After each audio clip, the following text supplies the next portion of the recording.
All right. Hey there. I am Connor Nielsen of CS Reviews, and I really love a good movie. Hey everybody, and I'm Spencer Nielsen. All right. We are back, and 2015 gets off with a start, and of course, it's January. You betcha. 2015 January did not let up this year at all. It hold back no punches, showing no mercy. Yeah. I couldn't think of a more January thing of a horror movie sequel. Yeah, I know. Very, very apt. So, we should probably note that this is The Woman in Black 2, Angel of Death. It is a sequel to the 2012 horror movie The Woman in Black, starring Daniel Radcliffe. Yep, and so I think we should start off by just saying how we felt, like a quick review, kind of a little more in depth than the end of last episode. But how did you feel about the original Woman in Black? So, watching this one really reminded me of what I liked about the first one, but I say that in probably the worst possible way. I know exactly. You're watching this one, they're on the old set, they're trying to do some of the same scares, they try to do a lot of the same tricks, but you're just remembering, oh, remember when that worked in the first one? So the first one I really, really like. I think it's actually very underrated. I think the first act or so really relies too heavily on jump scares. Um, but after that, like when it really kind of becomes its own thing, it becomes very interesting, I felt. I really liked Daniel Radcliffe in that movie, and his character actually was pretty interesting in that one. He's a person who is very interested, like not interested. He's very depressed because his wife's dead, and this guy obviously wants to die, but he has a son, which is the only thing that's left of his wife. So he's just kind of moseying around life and just trying to have a good, take care of his son, and he has to go out into the middle of nowhere to this creepy old house and settle an estate. And turns out, and like he starts finding out about the history of this house, about the town, and especially about the woman in black. Oh yes.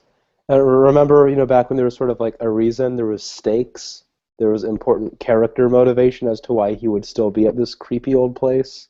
Yeah.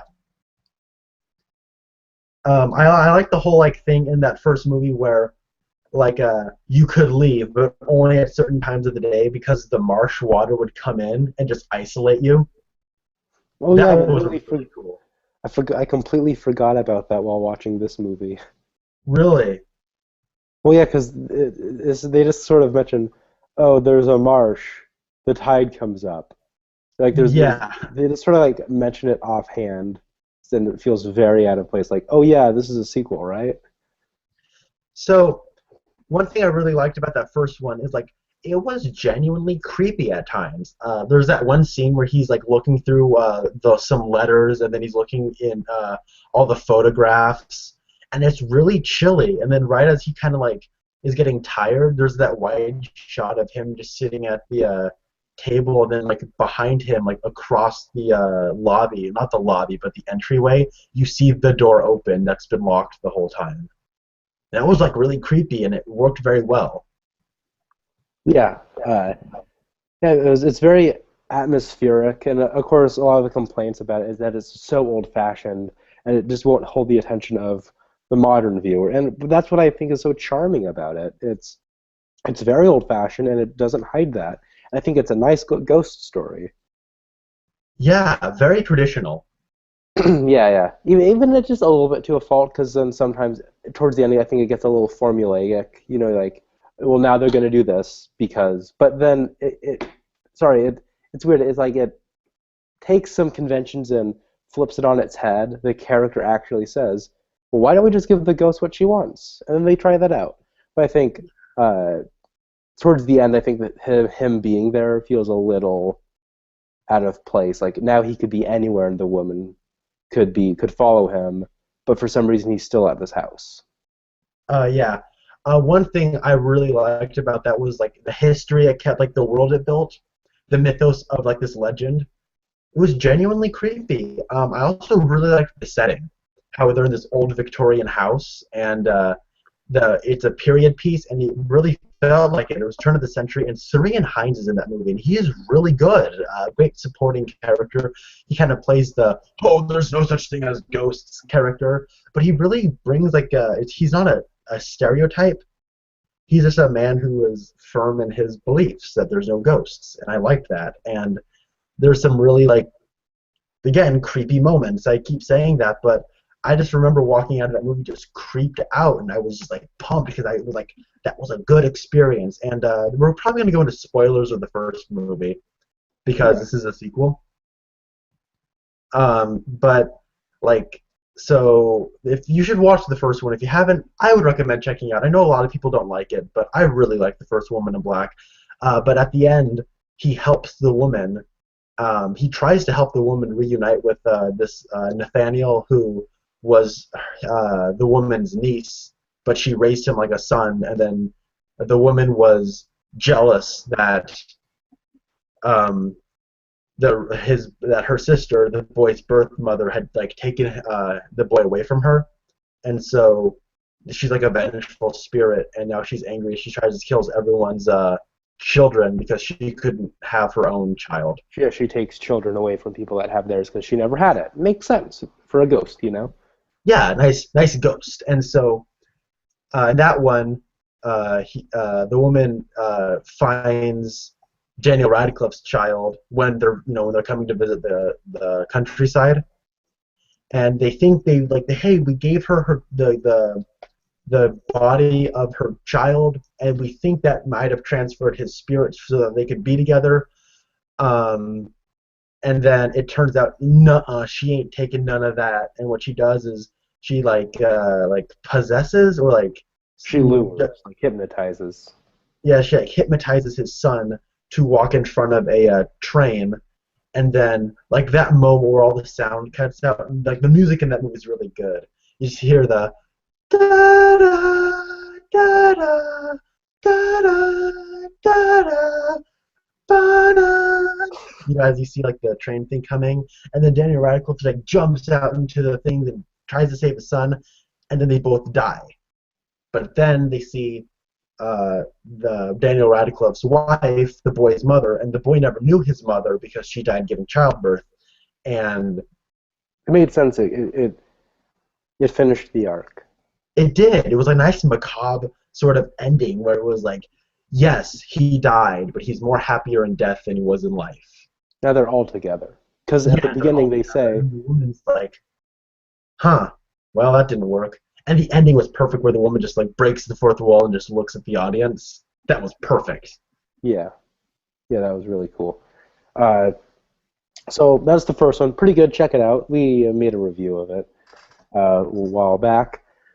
But this is not the original at all. All right, so this is really where we're going to get started into our discussion of The Woman in Black 2, Angel of Death. Woman in Black 2, Ghostly Boogaloo. Because this sequel did not need to happen. When I heard they were making a sequel, my initial reaction was, why?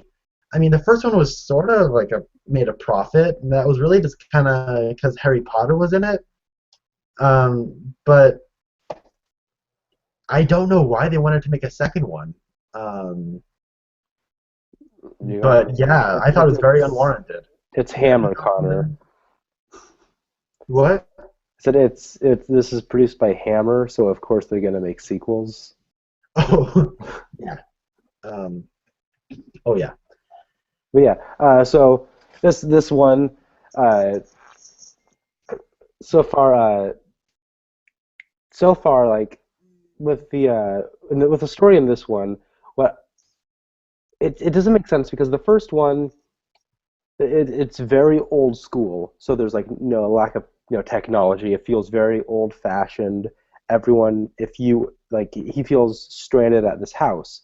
There's the type, but he doesn't have like an ATV to just cruise through it. It's old roads, only one guy has a car.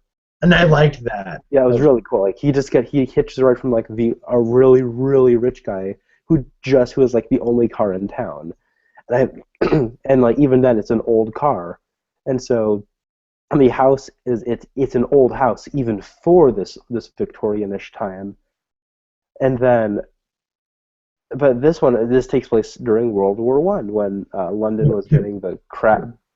Oh yeah, sorry, World War II, 1941, when London's getting the crap bombed out of them from the Germans, and so there's like this like they take these students from like it was like a boarding school, and Was they it decide, boarding school? yeah, that's what I got. They called them Miss like I forget their names because we'll remember. You'll only remember one person's name, Edwin. I thought it was Edward, but whatever. Anyways, I thought it was a bunch of orphans. Oh yeah, it was, yeah. Sorry, yeah, that's right. It's orphans, but it's like it's yeah. Sorry, yeah, you're right. It's a bunch of orphans that because of of World War II, they take them to a safe place out in the countryside, which they just happen to take them to this really rundown house because it's the house from the first one, which was run down in the first one. Now it's like derelict. It's like what? And then the person's like, oh yeah, it's this house. Just take it. Then they couldn't get the who you said it best about the older woman.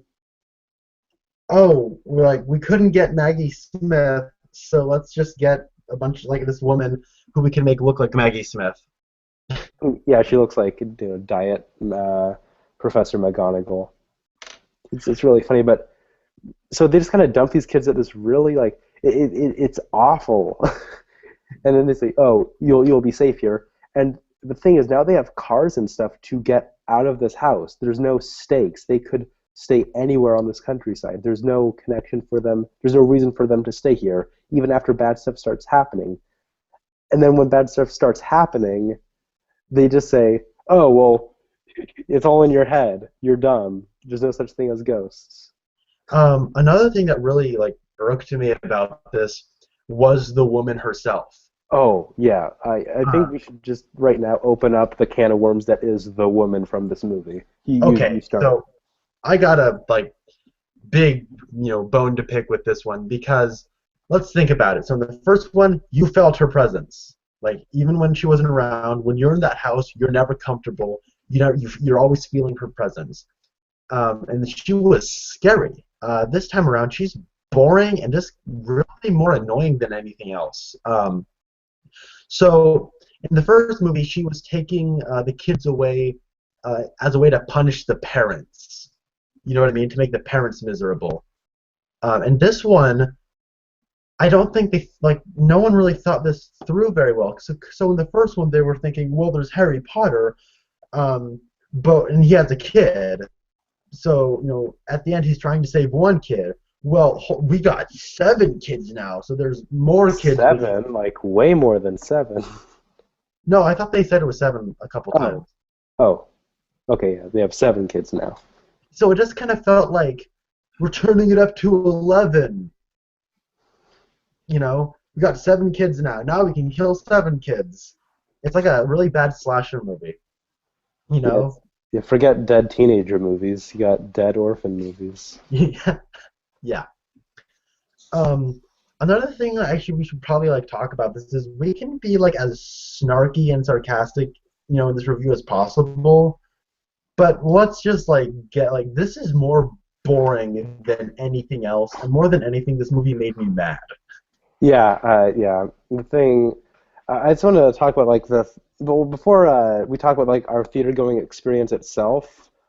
Let's like I want to talk about like I want to like continue my bone to pick with the woman in black herself because like in the first one, her sorry, her presence is kind of the scary thing about it. She feels menacing just even though she's standing there. But even if you just look at her, she looks gaunt and hollow, and something just doesn't seem right. And here it looks like Emperor Palpatine from the Star Wars movies with like a shroud over his face. Uh, It looked like a really bored guy just kind of standing there and like wearing a black gown. yeah. Another thing I really want to talk about is I really didn't like the way this movie looked because so the way it was lit. I know a lot of people are complaining about how dark the movie is lit at certain times. That didn't bug me too much. I didn't think that very much. Certain shadows looked darker than other shadows, which was just kind of whatever. But the movie itself looked very um, like cheap British TV show, is what I kind of got out of it. Um, BBC's The Woman in Black. what? BBC's The Woman in Black. Yeah, yeah. I joked about saying it was 24 frames per second away from being a soap opera. Because I mean, you could have just sped up the frame rate and it would have felt like a soap opera, like everything else.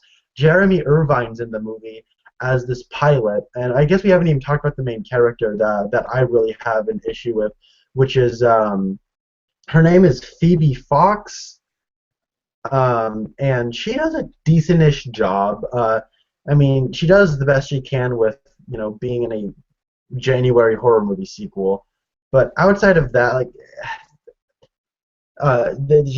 Jeremy Irvine's in this movie as like a pilot, and he's just kind of there just to have a romantic interest for Phoebe Fox's character. Yeah, and his whole thing. I remember we were sitting in the theater, and first off, how you feel about how the movie looks is I actually didn't mind. I actually kind of enjoyed it. I thought there was some good shot setups. There's a part where we kind of see the woman with a bunch of kids, and it looks almost kind of slantways, and they look flat. I thought that was a really cool shot. I just think they're like, guys, isn't that a cool shot? Let's just show it for 10 seconds, and then it loses all the scary. But so like I but I was for the first like 15 minutes I was sort of like I wouldn't say I was on board, but I'm like, this isn't too bad for a January movie. It's not awful. Then you leaned over to me after the first basement sequence and you said, is it too late to say I hate this movie? And then the very next scene we see like, the dashing pilot. He opens up the door and there's like this really bad green screen. There's like a landscape behind him or something out of nowhere. It's like, hey there. I'm like, oh my gosh, okay. I can't take this movie seriously now. Um, as far as like there's like the director of this movie, Tom Harper. I mean, he didn't do anything that made me feel anything. I mean, more than like anything, I felt like I occupied space for an hour and a half. The movie did nothing but be on for an hour and a half. Yeah. Um, like that's how I felt about it. There's no emotional impact. The characters I didn't care at all for, and like he didn't exactly deliver like compelling performances out of it. I mean, the actors do the best they can, but the director didn't really make anything compelling out of the performance itself. And then I also thought that what's it that that like when you want to have an atmosphere, there is no atmosphere. It's just on. And another like big issue I have with this is there is some like the movie like the script attempts to have some sort of theme with the idea of coping. The Phoebe Fox character, she's smiling in the first scene, even though like they're underground and there's all the bombs coming. Excuse me, They, all the they bombs ran coming they down. ran like they ran a B-roll from the Imitation Game Yeah, where the and so they says, "How can you still be smiling at a time like this? It's my way of coping," and stuff like that. Or there's like she starts talking with Professor McGonagall, and her response is like, "We all have a," they have this like a discussion, and it all kind of ends with her saying, "We all have our ways of coping," and then I don't know why it's like they started to have a theme, but the theme didn't develop, and they think, oh, if everyone just says that they're coping, that's a theme, right? It's not. It didn't develop. It didn't go anywhere. That was another big issue I had, and then kind of springboarding off of that is one second, I have it written down. springboarding out of like not really knowing like uh, the half baked theme is the 1 second. I'm sorry. Like I don't think I have anything. Never mind. Oh, well, something going on with like the script of this. Uh, with you mentioned like the whole thing about coping was on top of that. If they wanted to execute that as a theme, well, then we should have gotten the whole just the whole setup with the whole like thematic or emotional connection is the fact that there's this orphan uh, like at the beginning of the movie who comes and he doesn't want to talk. His name's Edwin. He looks like a discount Damien from The Omen. So they're like, oh hey, I will talk to you, child. And then this boy is just he doesn't talk. He's like he's a terrible kid actor and he doesn't even talk. It's like eesh. But you know, so if they wanted to execute this theme, they should have like somehow like implemented how this kid's coping with something, and they kind of start with a picture, but then it's never fully executed, and it feels like they started off with an idea, and then they went like, oh well, this is a Woman in Black movie. Let's just make this more about. Let's just reference to the first one back when it was scary, and it's kind of a like. But when we walk, you say how this is one in one eye and out the other, Oh yeah, and it is. Like I was forgetting about this movie as it was happening. yeah, and so honestly, I forgot about that entire theme of or like theme of coping until you mentioned it just now. I went, oh yeah, there was some. They say that word a couple of times. Uh, Um. Oh, so go on. no, and then this is sort of off topic. Or I'm switching topic, but do you want to say something about that? I remembered what I was going to say is all. Oh, well, what were you gonna say? Going like springboarding off of thematic things with the whole coping, and they try to integrate that with some kind of character development. Um, and this movie's like this script's idea of character development is well, if they have a character quirk, sometime in the middle of the movie they're just going to explain their backstory, and that kind of just explains their little tick. That's character development, right? It's not, you know. Just explaining your backstory isn't character development. I know that. Okay, well, so this is kind of changing the topic because Yeah, if you yeah. think we're being shallow about all this, guys, there's like nothing to talk about here.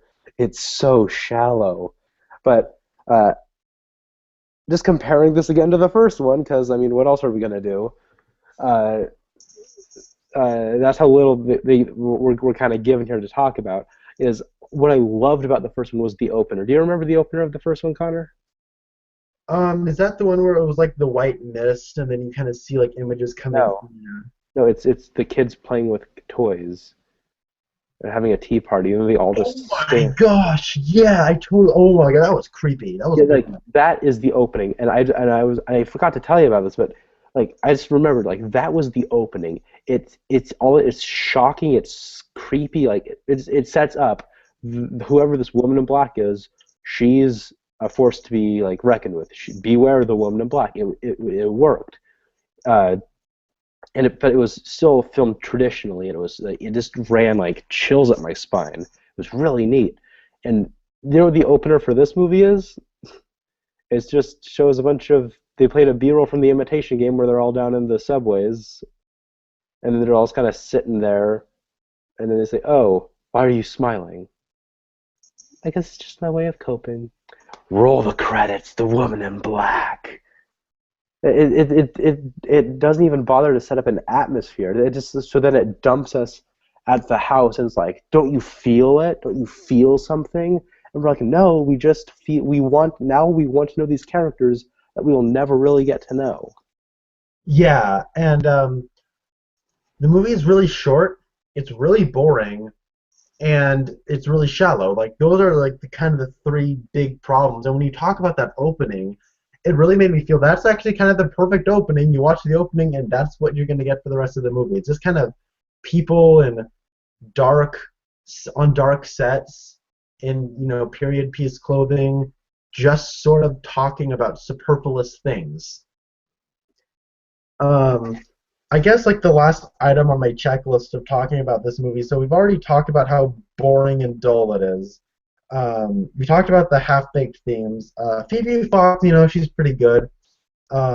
The, we need to talk about the amount of false jump scares. It's like the movie's so forgettable and dull, and not just like because of the characters and the like it doesn't do anything, but also because the scares. Like I can't like remember like what happened in this movie. That's kind of a big issue with this thing, and like what there's no like memorable scares. Like I remember that first movie, like the little kid crawling out of the marshes was terrifying. Like, and then he runs downstairs and you just sees muddy footprints like all going around. There was that scary moment where like the woman's coming down the hall. Like I remember those Yeah, like where you see images. it because she's already intimidating because it's her house and she's walking down. But then as she walks, the candles go out. Then you're like, where in like we know she's walking down the hall, but where is she now? Like it's like that's like nuanced, like filmed very good. That's good like scary storytelling. And this Uh, one, the most we get out of it is uh, there's a woman like there's just a kind of a young Scarlett Johansson looking girl just kind of pulling a string around. Like that's the and most that's of the us, closest thing we got to an actual scare. and it doesn't even pay off. It doesn't at all. Because then like the scary part actually starts happening and you go, oh, this is then like it gets cut off. Yeah, it's like Professor stakes are being McGonagall, raised. Like what? we're going, like being in, taking. It's kind of like I was in a screenwriting class. Like the thing they talk about is what are the stakes? They don't need to be the world's gonna end, but they need to be high and personal for the character. And this was the most we got. Is there's the girl who we're supposed to assume is in charge because she's the oldest, I'm going to guess, and she's doing what she's supposed to be doing. And then the woman is sort of like convincing her to strangle herself. Like that's as much of a connection. That's like the highest stakes we get in the movie. Yeah, and when the kids start like okay, so there's like some kids in this movie like and when they start dying off, like it's like the next scene and then you forget it happens. Oh And yeah, there's like moments in this movie like there's like the scene where the little kid turns into Kid Flash. There's like okay. there's like a scene like I'm just like gonna be like naming these off because like we could talk about them, but it's not really gonna add much to anything. Well, I There's was the going to moment say where like the this kid movie. jumps on the screen with a gas mask. There's the moment where like there's the moments where Phoebe Fox is having the dreams about being in a nursery. They're like, but they don't add much to anything except her backstory. And then there's like the moments where the little kid washes on shore. I barely remember that part. There's like, I mean, what is there to talk about? None of it Well, this was one worth it.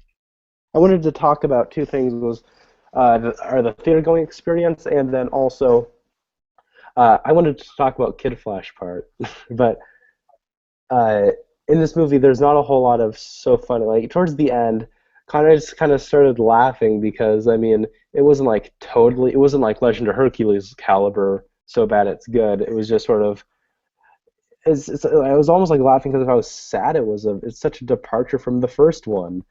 And I know it's probably getting annoying us constantly comparing this to the first one, but that's all the movie kind of gives you to do. And so towards the end, they're at a fake hangar base. What is scary about that? That setting is so not scary. Then there's fire. So it's now there's lighting, and you can kind of see where people are. It's like not a scary setup in the least bit. And then so they're underground in this like in a barracks sort of like a bomb shelter. And what happens like before they go up? And so they're like, "Where is Edwin? He just ran up that ladder, and he was there 2 seconds ago."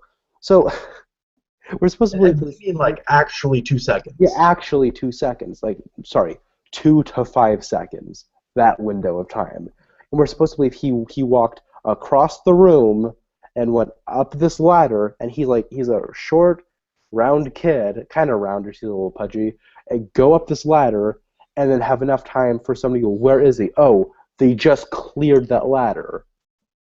Is this kid like the Kid Flash or something? Like, what is? And then like when you know Mr. Hanger, where the pilot guy goes, where he goes up the ladder, and then this kid's like in the background, like in front of a camera. It's so ridiculous.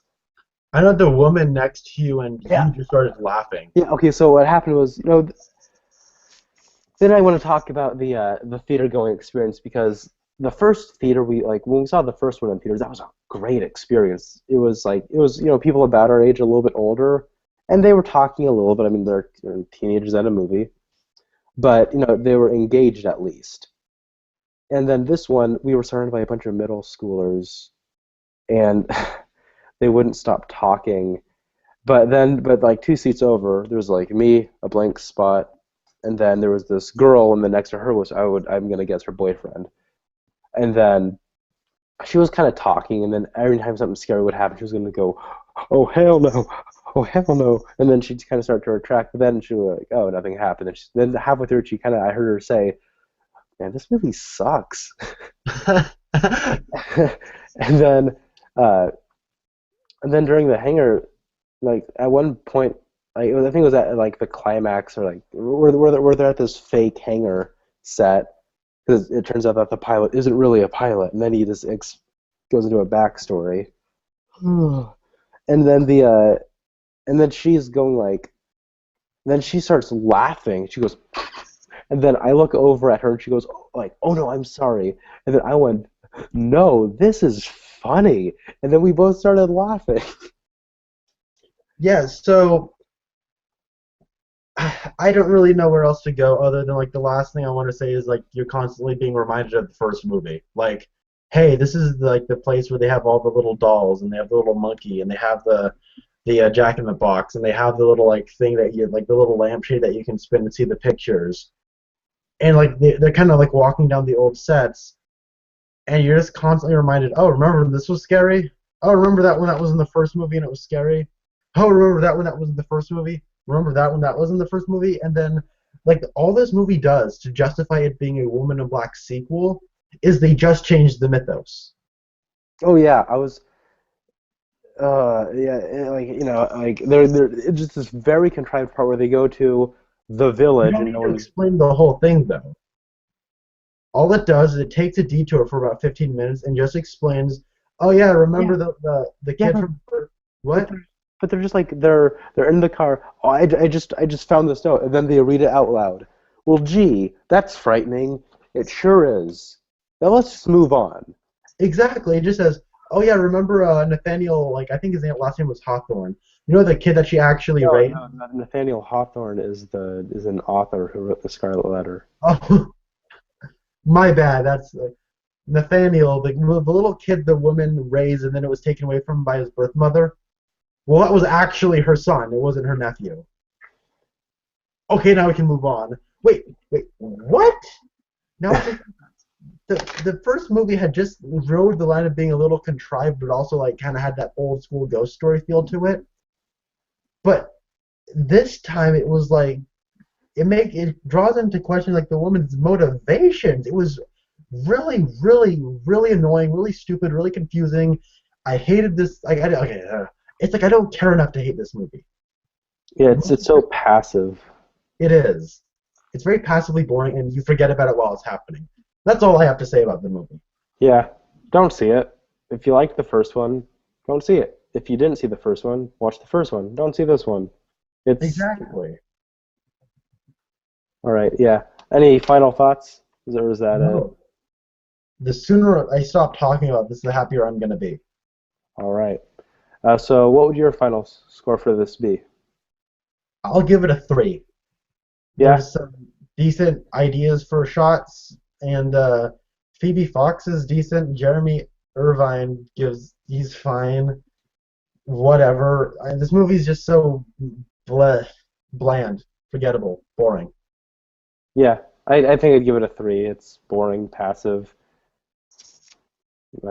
What's playing in theaters now that was originally released on Christmas but is now available? What?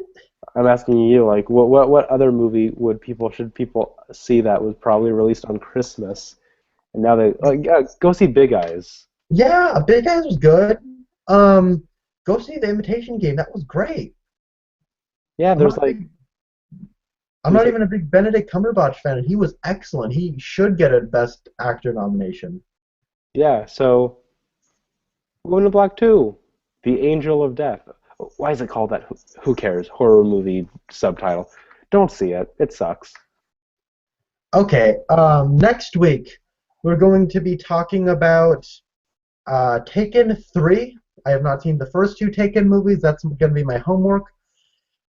So we got Taken 3, and we have Selma, which is actually finally opening up in my theater. Inherent Vice is not. We might go watch it at the Fox Tower, but I mean, school starting. I'm getting more work. I'm very busy as it is. Probably not going to see Inherent Vice. Uh, but yeah, we're gonna go watch Taken 3, and we're gonna go see Selma. At least I'm gonna see those two. How does that sound to you, Spence? I think I would probably like to go see Selma. Uh, Yeah. I saw Taken kind of a while back. I think we were in seventh grade. It was the spring after it came out in theaters. At spring break, I watched it with our dad a little bit. But it was an entertaining as far as I remember. Very it was a fun action movie, revenge thriller. But yeah, I didn't see the second one. Heard it was awful. So I'm not looking forward to Taken 3. But But you're I gonna mean, see it because it's January. Free. It's free. Don't you dare be like, okay, but still, it's time being taken out of my life. yeah, count your blessings, jerk. Thank you. All right, so that's gonna be about it for The Woman in Black 2, Ghostly Boogaloo. I'm Connor. And I'm Spencer. Well, yeah, have a good night. We'll